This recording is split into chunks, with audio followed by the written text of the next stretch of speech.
Quand les Américains se sont rendus compte que le mondialisme se retourne contre eux, c'est Trump.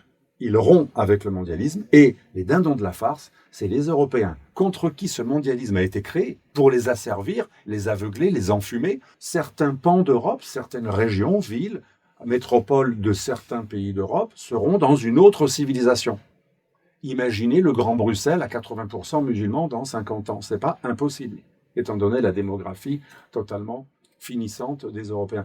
Le globalisme nous dit on est tous frères, on est tous les mêmes et on préfère la minorité à la majorité. Le blanc est méchant et la minorité est parée de toutes les vertus. Huntington disait nous devons rester nous-mêmes, c'est l'une des forces de notre puissance. Notre puissance ne sera plus aussi puissante si elle est hétérogène. Et on arrive. Bonjour Alexandre Delval. Vous êtes docteur en histoire contemporaine, géopolitologue et auteur de nombreux ouvrages, notamment sur les relations internationales et le Moyen-Orient. Et votre dernier livre, Le Nouvel Ordre Post-Occidental, donc, explore un renouveau de l'échiquier géopolitique avec les alliances Chine-Russie d'une part et les États-Unis de l'autre part, le monde occidental mené par les États-Unis. Avant de parler de votre livre, j'aimerais évoquer avec vous donc les événements récents au Venezuela. Il y a certaines analyses d'experts qui ont circulé sur les réseaux sociaux, notamment sur le fait que l'un des aspects du contrôle du Venezuela concerne en fait le contrôle de la production pétrolière mondiale. Donc les États-Unis possèdent plus de la moitié de la production pétrolière, enfin pas possèdent, mais exercent un contrôle dessus. Et quand on sait donc que l'URSS s'est effondrée en 1992, notamment à cause de la baisse du cours du pétrole, qui a entraîné une superinflation, est-ce que dans ce cas, comme aussi dans le cas de la Chine qui était très dépendante des ressources pétrolières vénézuéliennes, est-ce que dans les deux cas, finalement, les États-Unis n'ont pas gagné sur le rapport de force ? Je ne suis pas sûr parce que autant il est vrai que Trump est accusé par certains du lobby pétrolier qu'il l'a élu quand même. Il est l'homme du pétrole beaucoup plus que Biden. Eh bien, il n'a pas intérêt, même si on connaît ses idées là-dessus, il n'a pas intérêt à faire baisser trop le prix du pétrole. Car si le prix du pétrole baisse trop, l'essentiel de ce que l'on découvre en nouvelles capacités de production pétrolière aux États-Unis, c'est du pétrole et du gaz non conventionnels, notamment de schiste. Le schiste est un gaz et un pétrole non conventionnel, parce qu'il y a les deux. Souvent, le gaz de schiste est récupéré dans des poches où il y a aussi du pétrole, avec la fracturation horizontale, et beaucoup de produits, de l'eau et beaucoup de produits chimiques. Donc, ça coûte très cher. Et donc, comme le gaz de schiste, c'est là où il y a le plus de récupération, parce qu'on n'est plus dans une économie où on retrouve du bon pétrole tout près des mers, bien liquide, facilement raffinable.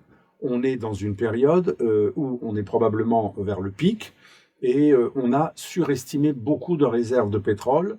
Et aujourd'hui, ce qui compte, c'est pas uniquement vendre ou contrôler du pétrole, mais c'est contrôler les stocks des dernières grandes réserves prouvées. Et donc, c'est dans ce sens qu'on peut comprendre l'opération de M. Trump, mais il faut rappeler aussi des choses évidentes. Il y a 3 jours, nous sommes à la mi-janvier, il y a quelques jours, peu après la capture de M. Maduro, on a arraisonné un bateau, un tanker qui transportait pas grand-chose apparemment, ou peut-être des choses qu'il ne faut pas dire, peut-être des armes, mais pour l'instant, on sait qu'il ne transportait pas de pétrole russe. Il était nouvellement russe, alors qu'il avait une autre immatriculation juste avant. On se demande pourquoi les Russes, d'ailleurs, l'ont assumé, cette immatriculation, parce que ça les a humiliés, ils n'ont pas pu l'empêcher. Apparemment, ils ont surestimé leur effet de dissuasion en envoyant un sous-marin. Mais ce que l'on sait, c'est que pour 1 ou 2 bateaux à raisonner, qu'on cherchait depuis longtemps déjà, 17 tankers vénézuéliens, enfin immatriculés je ne sais où, mais qui emportaient du pétrole vénézuélien, sont partis avant et pendant l'arraisonnement d'un bateau, soi-disant russe. 17 autres bateaux ont emporté du pétrole vénézuélien. Donc là aussi, il faut être très prudent. On n'est pas encore dans une logique où aucun bateau du Venezuela ne part, le Venezuela ne touche plus rien. C'est faux. C'est comme la drogue, on en arrête un, mais il y en a 20 qui passent. On est un petit peu dans ces proportions. On a arraisonné 1 ou 2 bateaux, il y en a 20 qui passent dans la même fraction de 48 heures. Je pense que c'est important de rappeler tout ça à nos auditeurs pour qu'ils voient qu'avec Trump, il y a la com et ensuite il y a la réalité. C'est un peu différent. Puisqu'on parle des annonces de Trump, comment est-ce que vous décrivez donc les velléités du président américain sur le Groenland en Europe? Donc on voit certains titres comme après le Venezuela, Trump s'attaque au Groenland, comme si finalement on les met sur le même plan. Est-ce qu'on a raison de présenter aujourd'hui donc les États-Unis comme une sorte d'Amérique avec un fort appétit qui se sent intouchable? Alors ça, c'est pas faux quand même. C'est pas, comme je dis, autant je dis que c'est pas encore fait, il faut être très calme, il y a beaucoup de com', autant il est vrai que M. Trump a un véritable profil que j'explique dans le chapitre 2 et dans le chapitre 2 et 3 de mon livre, La vraie géopolitique de Trump. Trump n'est pas un isolationniste, je pense que maintenant on l'a compris. Il n'est pas du tout un isolationniste. Il a frappé en Syrie, au Nigeria, il a frappé au Venezuela, il a kidnappé un chef d'État. C'est quand même assez rare, hein. C'est quelque chose de très inédit. Il s'apprête peut-être même à bombarder rapidement l'Iran en cas de dérive, de représailles en Iran. Sa doctrine à lui, c'est exercer des pressions extrêmement fortes, comme dans l'art du deal, pour faire plier les acteurs. Donc, soit les Groenlandais vont devenir indépendants, c'est leur droit et leur aspiration, et il va les acheter. Moi, j'ai calculé, il faut 60 milliards pour acheter les 60 000 Néerlandais à hauteur d'1 million par personne. C'est rien pour les États-Unis, 60 milliards. Si ça leur suffit, un bon petit million de dollars, on peut acheter 60 000 personnes. Et s'ils veulent le double, je pense que l'Amérique peut largement donner 2 millions à chacun. Ça devient intéressant. Et si c'est pas assez, je pense que l'Amérique peut aller largement jusqu'à 300 milliards pour acheter c'est pas grand-chose. Le Venezuela, les plus grandes réserves actuelles de terres rares. Donc je pense qu'il est dans une logique, on va plutôt y aller de manière indirecte. Soit ils vont devenir indépendants avec notre aval et ils seront associés comme une sorte de Commonwealth des États-Unis. Soit carrément, à la faveur d'un référendum, ils vont accepter d'être annexés par les États-Unis. Soit ils vont rester dans le giron danois, mais les bases américaines vont être renouvelées et le Danois va accepter, et le Danemark va être obligé d'accepter un condominium sur ce territoire. J'en parle aussi dans mon livre, il y a pas mal de scénarios là-dessus. Je pense que Trump, il agit souvent, non pas par planification, mais par test. Il a des grandes lignes, m'emparer de tous les endroits où il y a du pétrole, du gaz, des terres rares, du nickel, de l'aluminium. Pourquoi? Parce que la Chine est en train de contrôler toutes les chaînes d'approvisionnement et ça devient extrêmement grave pour la puissance numéro 1 qui ne peut pas se permettre cela. Donc c'est assez logique. Il fera de toutes sortes de manières. Ça peut être une annexion, ça peut être un deal, ça peut être transactionnel. Tout dépend comment vont réagir les Groenlandais eux-mêmes qui ont le droit, ils ont une clause d'indépendantisme. Et tout dépend quelle sera la réaction des Européens. Mais comme l'a dit très cyniquement Marco Rubio, mais aussi J.D. Vance, et même Trump, c'est triste de rigoler là-dessus, mais on imagine mal quand même les Européens qui ont du mal à avoir des armées qui tiennent la route plus de 15 jours dans une opération. On l'a vu avec la Libye. La France et l'Angleterre ont eu besoin de l'Amérique au bout de 8 jours. Ils ne pouvaient pas continuer la guerre tout seuls. On imagine mal de tels pays. Alors, ils ont annoncé qu'ils allaient augmenter les budgets. On va voir ce qu'on va voir. Mais enfin, avant que ça se réalise, il va falloir 3, 4, 5, 6, 10 ans. Donc l'Europe ne va pas réagir, l'Europe va protester, annoncer des mesures, comme pour les lois extraterritoriales américaines. Ça fait 15 ans, 20 ans, 25 ans que l'Amérique raquette l'Europe avec des lois extraterritoriales et on n'a toujours pas vu la réponse concrète européenne. Ça va être du même acabit. Vous explorez plusieurs scénarios dans votre livre sur l'issue de la guerre en Ukraine et vous écrivez dans le pire cas de figure, une troisième guerre mondiale n'est pas à exclure si le Trumpisme ne survit pas à Trump. Est-ce que vous pouvez expliquer cette... Oui, alors autant Trump est capable d'être très violent, unilatéraliste, interventionniste contre des puissances faibles ou moyennes, des coups assez facilement réalisables, il n'aime pas faire des choses impossibles à réaliser. En ce sens, il a raison. Il est assez fort avec les faibles. Mais Trump, comme les gros mafieux ou dans la loi de la nature, souvent, les gros attaquent plus les petits que les aussi gros qu'eux. C'est assez rare quand même qu'un gros mange un gros. En général, un gros mange un moyen ou un petit ou un très petit. Et c'est un petit peu la logique de Trump. Donc, pour ce qui concerne l'Ukraine, on voit mal, même dans l'ivresse actuelle, après Maduro, etc., il est quand même conscient lui-même qu'il n'a pas renversé le régime. Il a kidnappé quelqu'un, ce qui est un peu différent, mais il n'y a pas eu de troupe au sol, il n'y a pas eu de victoire terrestre, il n'y a pas eu d'occupation. Il sait qu'avec la Russie, ce serait autre chose. Les Russes ont fait une démonstration avec l'Oreshnik à l'ouest de l'Ukraine, qu'ils ont des missiles extrêmement difficiles à intercepter.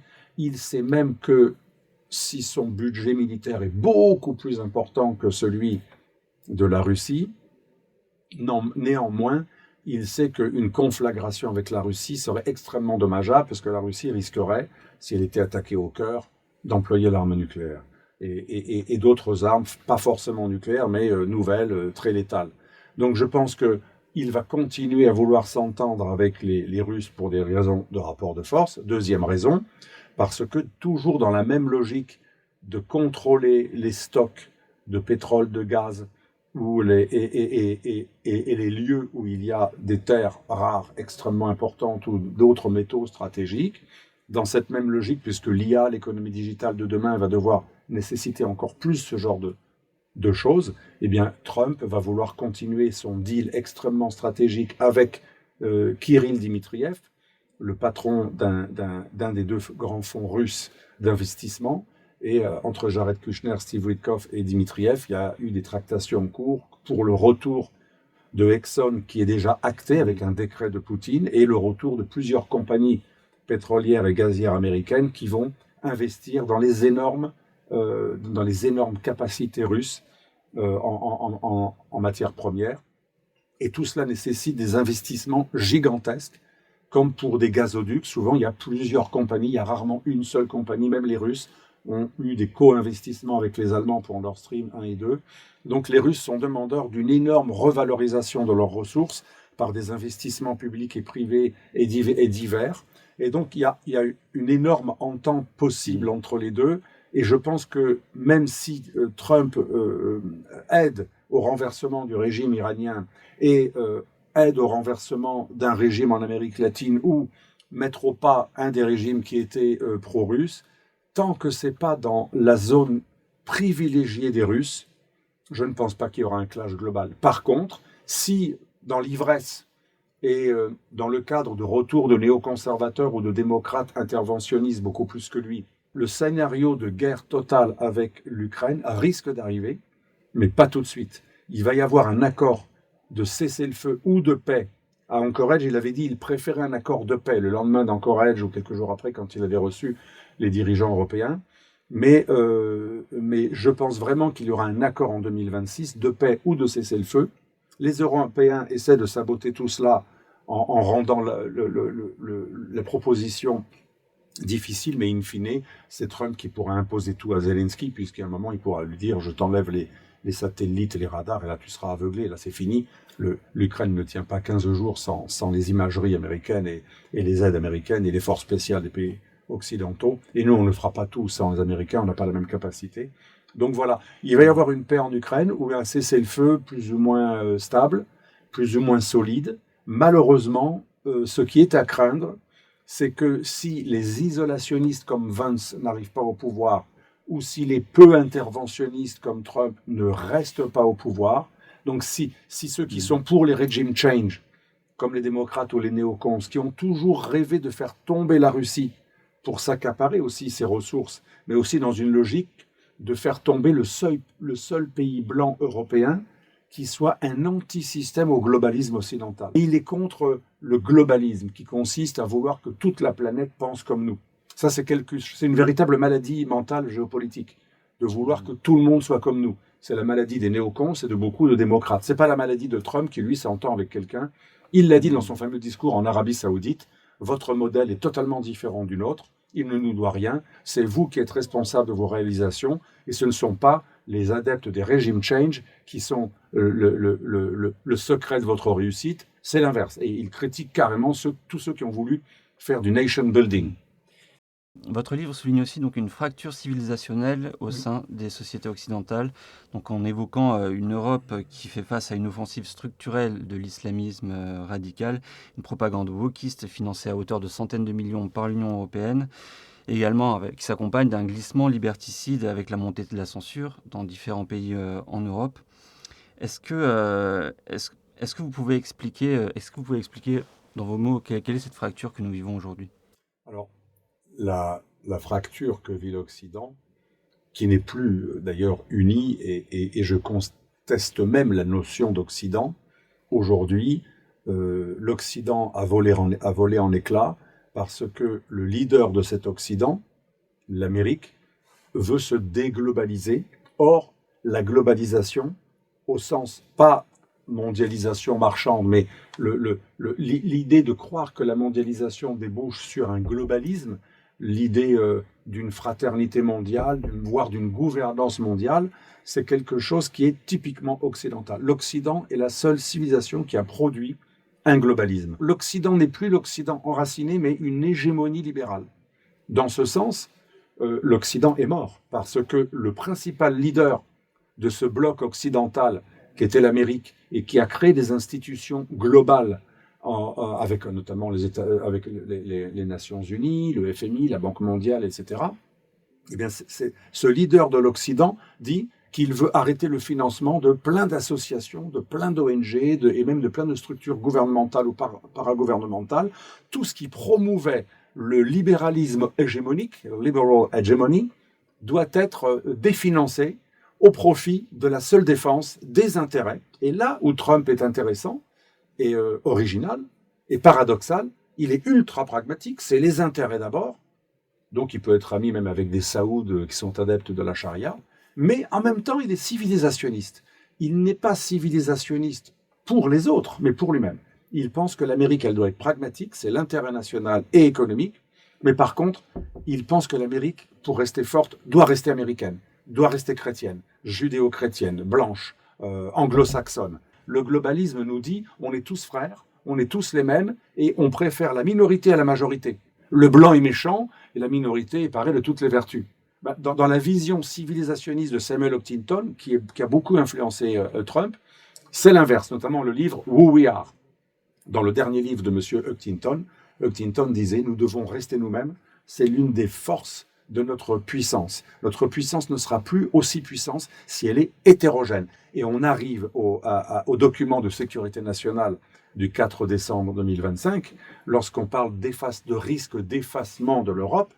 Les Américains sont à la fois pragmatiques mais civilisationnistes. Ils disent « Mais si un partenaire que nous avons connu, européen, blanc, chrétien, judéo-chrétien, on l'appelle comme on veut, celto, romano, blanc, etc., si c'est cette Europe-là, européenne, avec laquelle on a signé des accords entre 1945 et les années 50, et notamment les accords liés à l'OTAN, si 80 ans plus tard, certains de ces pays ont des naissances majoritairement musulmanes, avec des prénoms musulmans qui arrivent en premier à Bruxelles, par exemple, dans les naissances, ce ne sera plus les mêmes pays.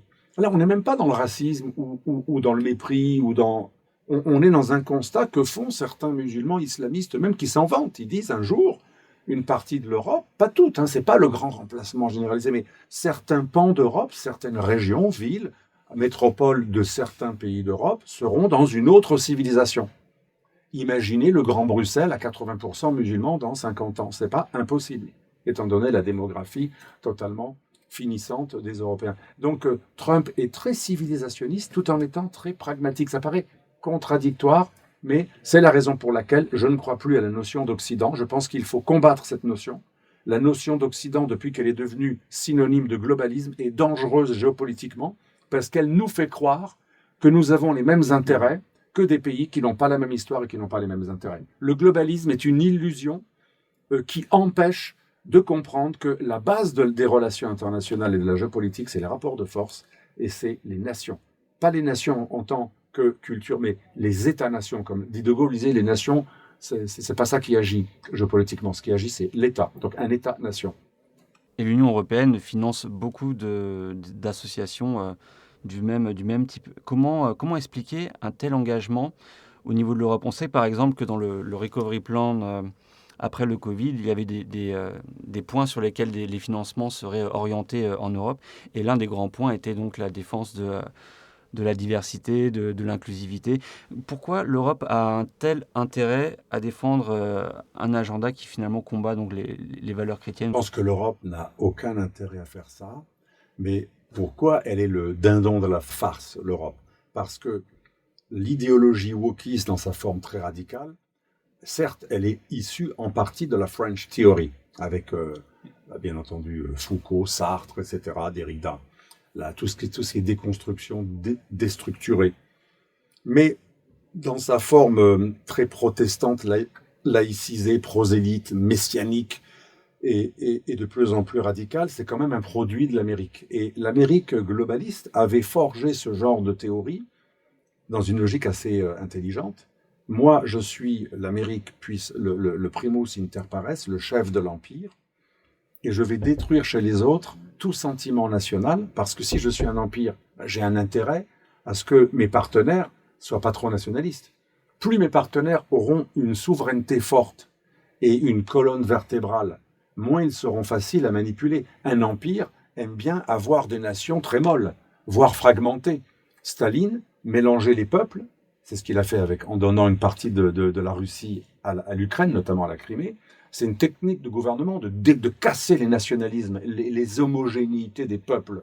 Donc, ce libéralisme, à un moment hégémonique, wokiste, qui a confiné jusqu'au LGBTisme, c'était une technique pour le mondialisme américain, puisque les Américains étaient les seuls qui avaient un intérêt au mondialisme. Le mondialisme, il justifiait l'empire américain, donc finalement, eux, ils y avaient intérêt.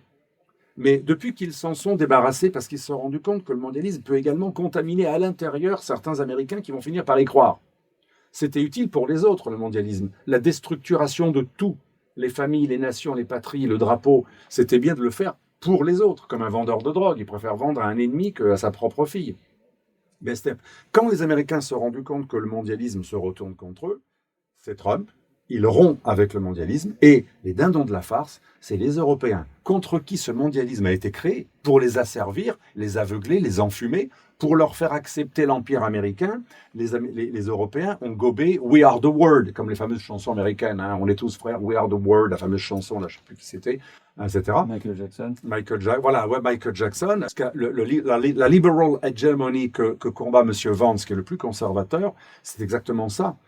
Et lui, il veut s'en débarrasser parce qu'il sait que ça va détruire les peuples, y compris le sien. Mais l'Europe, bizarrement, elle est devenue plus royaliste que le roi, alors que le roi est en train de la menacer. Le roi menace le sujet, et le sujet n'a jamais été autant favorable à ce que le roi lui a inoculé. C'est assez extraordinaire. Donc c'est l'Europe, dindon de la farce, qui est plus mondialiste que celui qui a créé le mondialisme contre elle. C'est extraordinaire. D'un point de vue de la Russe de l'histoire, c'est extraordinaire. Peut-être pour conclure cette interview, est-ce que vous pensez que l'Europe aura une chance de pouvoir repenser, enfin les peuples européens auront une chance de pouvoir repenser leur identité, peut-être s'inscrire dans une démarche comme Trump avec Samuel Huntington, qui sommes-nous? Est-ce que ces enjeux pourront trouver une solution ou une voie dans laquelle ils ne sont pas détruits? De Gaulle préconisait que le Parlement européen n'existe pas.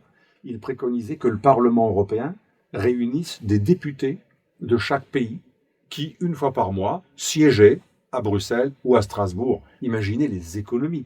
Et il voulait que toute l'Europe soit comme ça, extrêmement pragmatique, minimaliste, très peu bureaucratique. Les États-nations n'ont pas besoin d'une superstructure bruxelloise. Ils décident en commun de mettre des choses ou pas au nom du principe de subsidiarité et du principe de l'unanimité. Or, aujourd'hui, l'Europe est en train de nous faire accepter, notamment soi-disant pour combattre les pro-russes comme Orban, etc., on nous fait accepter, vous avez remarqué, oublier le principe de majorité, double majorité qualifiée. On essaie de passer outre et de renforcer le nombre de matières votées à la majorité qualifiée. Donc on va de moins en moins faire de l'unanimité au profit de la majorité qualifiée, ce qui veut dire que ce ne sera plus une organisation internationale classique fondée sur le droit de veto, l'unanimité, ça va devenir une organisation supranationale qui, de facto, va nous faire transformer en une fédération. Or, cette fédération, on l'a bien vu, ceux qui sont ses plus grands partisans se sont couchés devant Trump pour l'histoire des négociations tarifaires.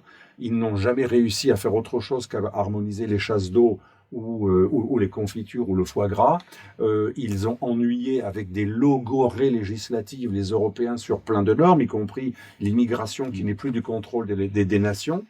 Mais ils n'ont pas fait la seule chose, au nom du principe de subsidiarité, que l'on aurait dû faire pour devenir peut-être pas une puissance, mais un ensemble de puissances, ça aurait été mettre en commun des moyens industriels pour faire une défense européenne et pourquoi pas des armées européennes, mais coordonnées, pouvant agir parfois en armée continentale.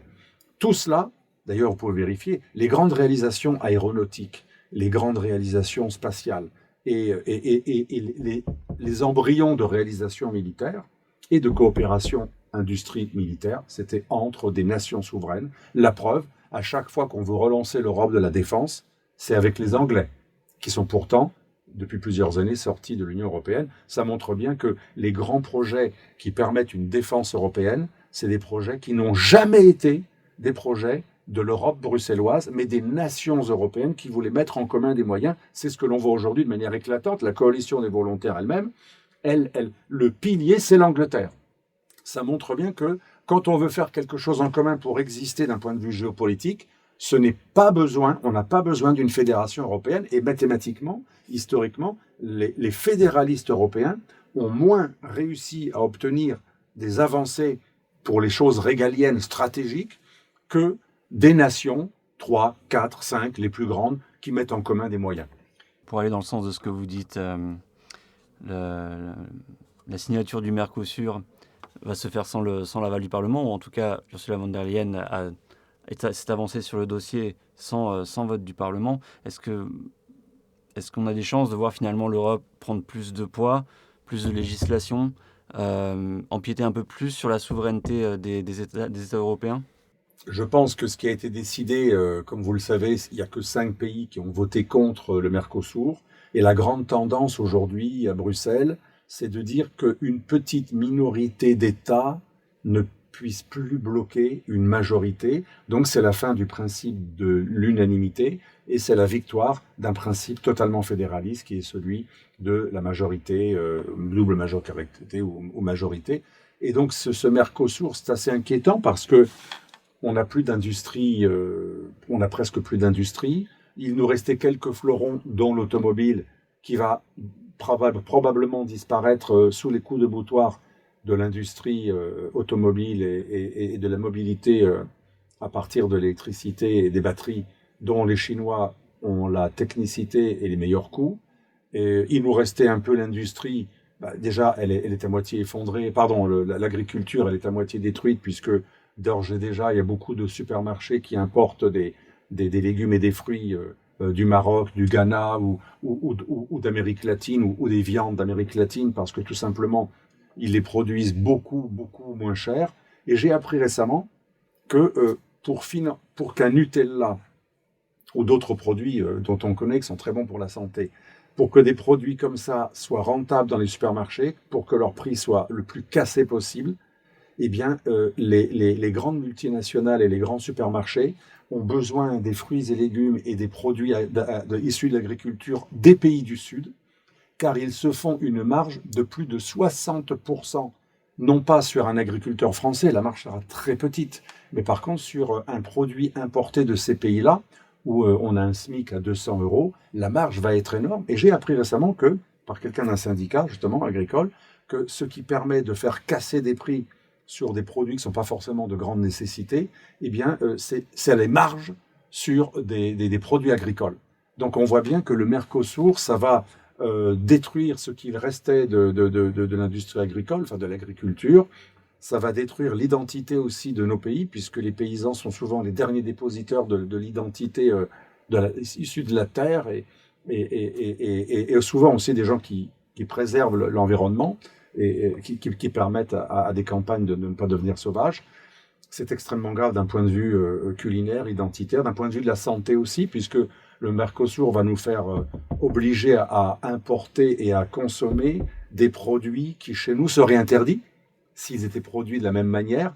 Et on sait que les énormes plantations et les énormes élevages dans les pays d'Amérique latine ou d'autres, parce qu'il y a aussi les pays d'Afrique avec des accords du même genre, on sait que ces bestiaux en très grande quantité à l'air libre sont ultra shootés, sont ultra piqués, ils reçoivent plein de produits antifongiques, antibiotiques aussi, et plein de piqûres et de vaccins qui les rendent en plus résistants de plus en plus aux antibiotiques et qui vont nous refourguer il y a aussi beaucoup de pesticides qui sont utilisés et d'insecticides.